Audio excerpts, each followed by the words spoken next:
What is up, Rad Potential YouTube, and welcome to today's video. We're back on the rescued FC. Don't look too close, I got the engine in there already, but we're focusing on the rear end. Car guys, we like rear ends. So, this is a Turbo 2 differential. As you can see, it is now on the workbench, and I dropped my socket into the drain pan of transmission fluid that smells terrible. I'm going to drain the oil out of this. I popped the stub shafts out already, which are these. They're just held in with a little circlip. Don't pry too hard on them, but just like a nice little pop, and they should pop out. Why do we have this thing out of the car, you might ask? You see this little tag right here that says limited slip differential. Well, it was a limited slip differential in 1988. Currently, it is a not very limited and very much a slip differential. So we're going to fix that by welding this before we put it back into the car. In addition, I need to put new differential bushings in here. Let me get this draining, and we'll talk through the bushing setup. I'll just drop the whole air impact in there right now, you know, make this fresh lube for the next few years. Please don't overshoot this. I guess I could just start with this up here, eh? Oh, there we go. Nice and black. Good bit of metal on the drain plug. Good stuff. Lots of clutch kicks. Now my socket drawer will forever smell like differential fluid.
Getting through hammering out all these bushings, and the sleeve of this bushing is rusted to this bolt.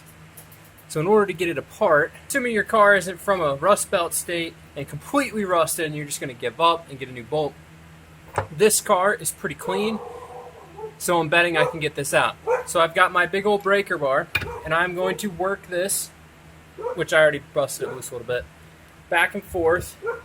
I can only get about a quarter of a turn out of it, and eventually this thing is going to free up and I'll be able to hammer it out of here. And if you need some assistance, I've got some of this renewable lubricants penetrant. Put some of this on here, hopefully spray it all over the camera. Let that soak in for a bit and continue. This thing will come right out.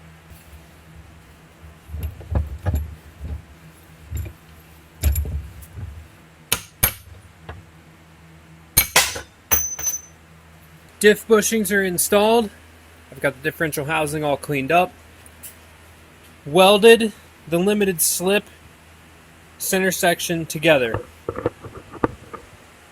Y'all might ask, why didn't I just put shims in this? Why didn't we just adjust it, etc.? Well, on an FC RX-7, if you have a Turbo 2 sized differential, the only way to change this to what is traditionally a welded diff, which is a welded open diff, would be to downsize to the smaller ring and pinion of an NA FC differential. So instead of spending a bunch of money buying or upgrading this to a 2-way or a 1.5-way or something limited slip, we just went ahead and welded the 200,000 mile Turbo 2 center section. I just welded everything together. Now we are locked and loaded. Now this might not be as strong the welds as a traditional welded spider gear setup. However, the differential itself, Turbo 2, stub shafts, Turbo 2 axles, everything is beefier. So this should last for a while at this 300 horsepower power level that we're at. Now it's time to bolt this thing together. So fresh bead of silicone on this deal. Pop the third member into the housing. Pop the stub shafts back in. I still have one axle boot I need to replace. And I did get the DTSS elimination bushings pushed in here. These were kind of a pain in the butt to hammer in, but they are in. So now I can assemble the subframe and get this subframe back in the car. And lastly, I made a solid snubber brace bushing. So I simply took some plate, plated this thing up, nice and sturdy, nice and solid. This mounts right here and holds the front of the diff from smacking around. So really, what we're doing is just DTSS elimination, keeping the stock subframe bushings, Delrin diff bushings, solid mounting the front, welding it, and that should be plenty for drifting this thing and cruising it around on the street a little bit.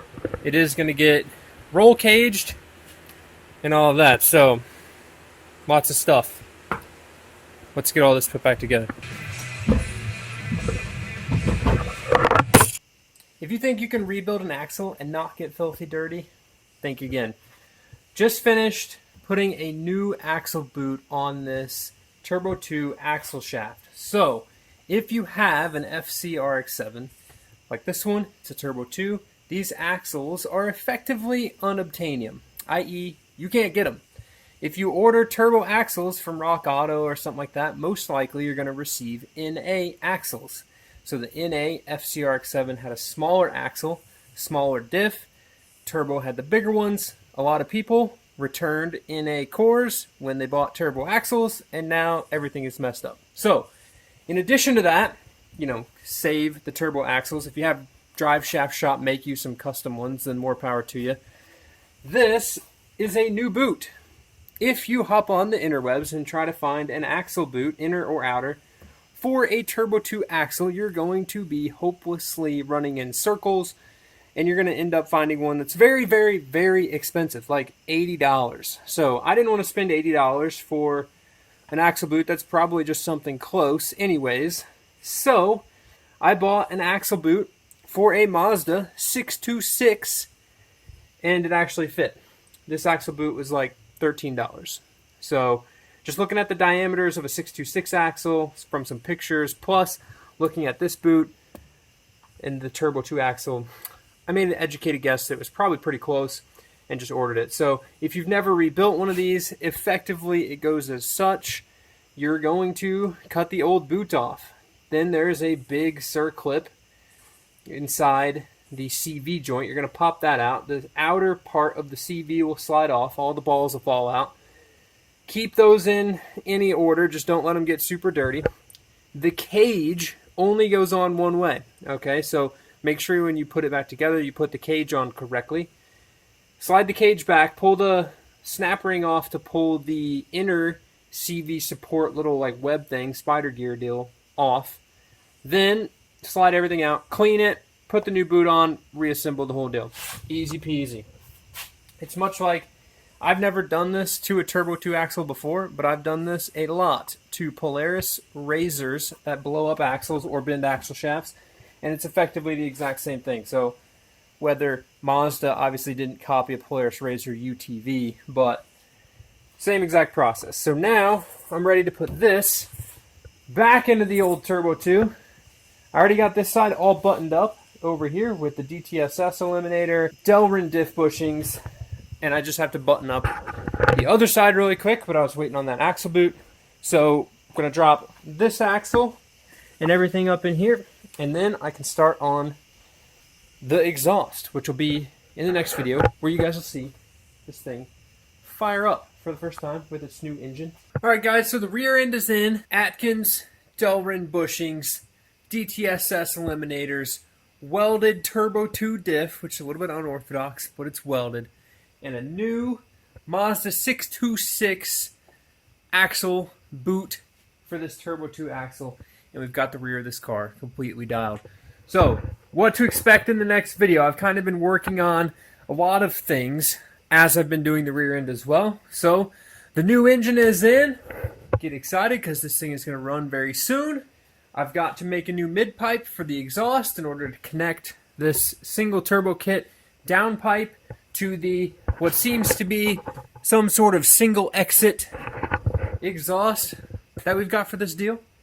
And then we should be able to button up the fluids in the front of this thing and get this thing fired up in the next video. So hopefully you guys learned something in this video, seeing what we do to optimize kind of a budget good drift setup for the FC. We should be able to see this thing rip here shortly and make sure that all those rear end modifications work well. Ideally, welding of a limited slip diff, it doesn't just explode and come apart.